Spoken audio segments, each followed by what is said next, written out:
Minggu pagi, 19 Desember 1948, menjadi hari yang bersejarah bagi perjalanan Republik Indonesia serta Tentara Nasional Indonesia.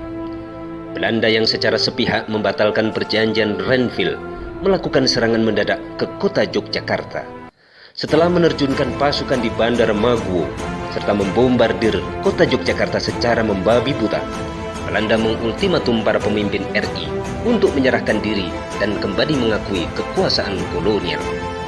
Dalam kondisi genting tersebut, setelah berupaya bertemu untuk meminta izin kepada Presiden Soekarno, Panglima Besar Sudirman segera mengambil keputusan penting menyingkir keluar dari Yogyakarta untuk mengubarkan perlawanan bersenjata.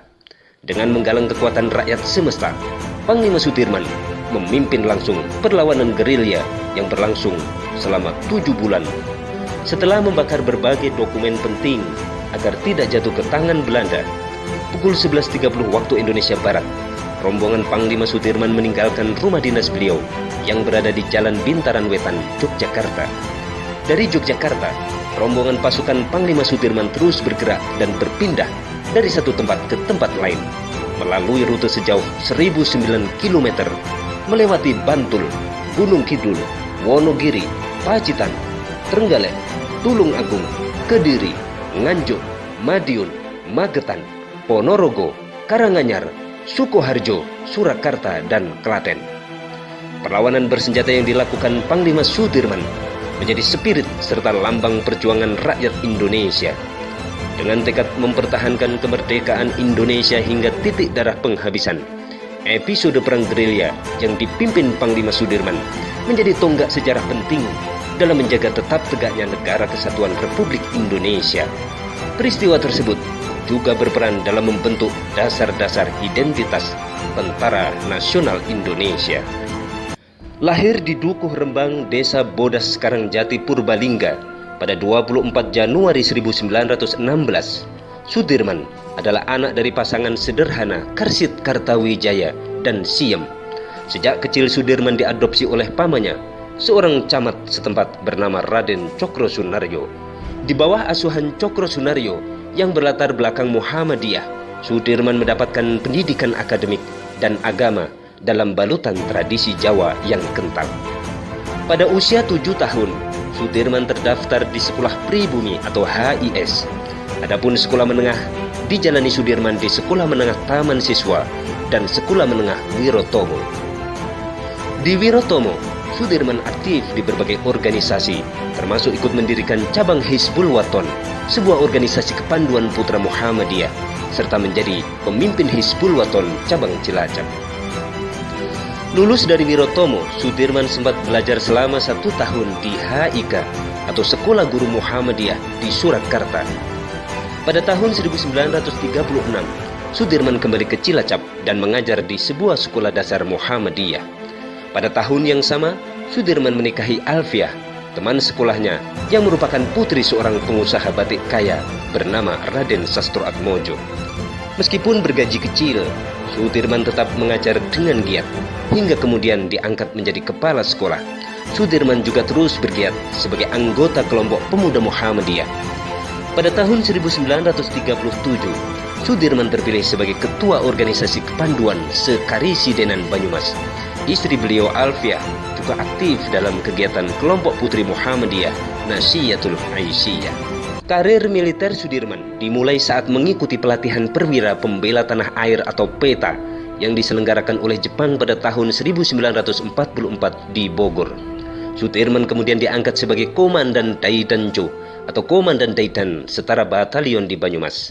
Setelah Indonesia merdeka, Sudirman dipercaya memimpin Divisi 5 Badan Keamanan Rakyat atau BKR yang meliputi Karisidenan Banyumas dan Kedu dengan pangkat kolonel.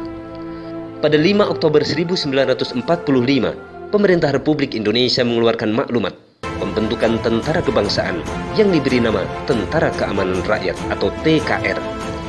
Pada konferensi TKR tanggal 12 November 1945 di Yogyakarta, Kolonel Sudirman terpilih sebagai pimpinan tertinggi TKR dan dilantik pada tanggal 18 Desember 1945 dengan pangkat jenderal. Pertempuran Ambarawa melawan tentara Inggris merupakan pertempuran pertama yang dipimpin oleh Jenderal Sudirman sejak terpilih sebagai Panglima Besar TKR. Pertempuran Ambarawa sekaligus menjadi front pertempuran terbuka dan terbesar pertama sejak Indonesia merdeka. Dari pihak Indonesia, korban tewas mencapai sekitar 2.000 orang, baik dari Laskar Rakyat maupun anggota TKR. Sedangkan dari pihak Inggris, sedikitnya kehilangan 100 orang prajuritnya. Perang gerilya melawan agresi Belanda kedua merupakan episode penting dalam perjalanan sejarah Panglima Sudirman. Setelah beberapa bulan bergerilya, Panglima Sudirman mendirikan markas sementara di Sobo, di dekat Gunung Lawu. Dari tempat tersebut, Panglima Sudirman mengomando kegiatan militer di Pulau Jawa, termasuk merancang siasat operasi serangan umum 1 Maret 1949 bersama Kolonel Abdul Haris Nasution dan Letkol Soeharto. Pada pertempuran yang berlangsung selama kurang lebih 6 jam tersebut, pasukan Republik akhirnya berhasil menguasai kembali kota Yogyakarta dan menunjukkan eksistensi Republik Indonesia kepada masyarakat internasional. Keberhasilan serangan tersebut segera disiarkan ke radio-radio dunia dan diperdengarkan ke forum PBB di New York hingga berujung dengan dilangsungkannya perundingan Rome Van Rooyen. Tanggal 10 Juli 1949, Panglima Sudirman kembali ke Yogyakarta dan memerintahkan seluruh pasukannya untuk menghentikan perlawanan. Dengan disambut ribuan rakyat yang berbaris di sepanjang jalan, Panglima Sudirman yang kondisi kesehatannya semakin memburuk kembali ke Yogyakarta dengan ditandu para pengawalnya. Tanggal 2 Agustus 1949, Sudirman mengundurkan diri sebagai Panglima Tinggi Republik Indonesia setelah menolak konsep Republik Indonesia Serikat atau RIS sebagai hasil dari kesepakatan Meja Bundar.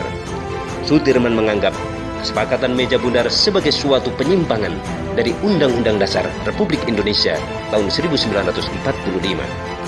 Setelah itu, kondisi kesehatan Sudirman terus memburuk hingga akhirnya pada tanggal 29 Januari 1950, Jenderal Sudirman menghembuskan nafasnya yang terakhir dalam usia 34 tahun di rumah peristirahatan Tentara Baadakan, Magelang, meninggalkan seorang istri dan 7 orang putra-putri. Kematian Jenderal Sudirman menjadi berita duka bagi seluruh rakyat Indonesia. Bendera setengah tiang dikibarkan dan ribuan orang berkumpul untuk menyaksikan prosesi upacara pemakaman beliau di Taman Makam Pahlawan Semaki, Yogyakarta.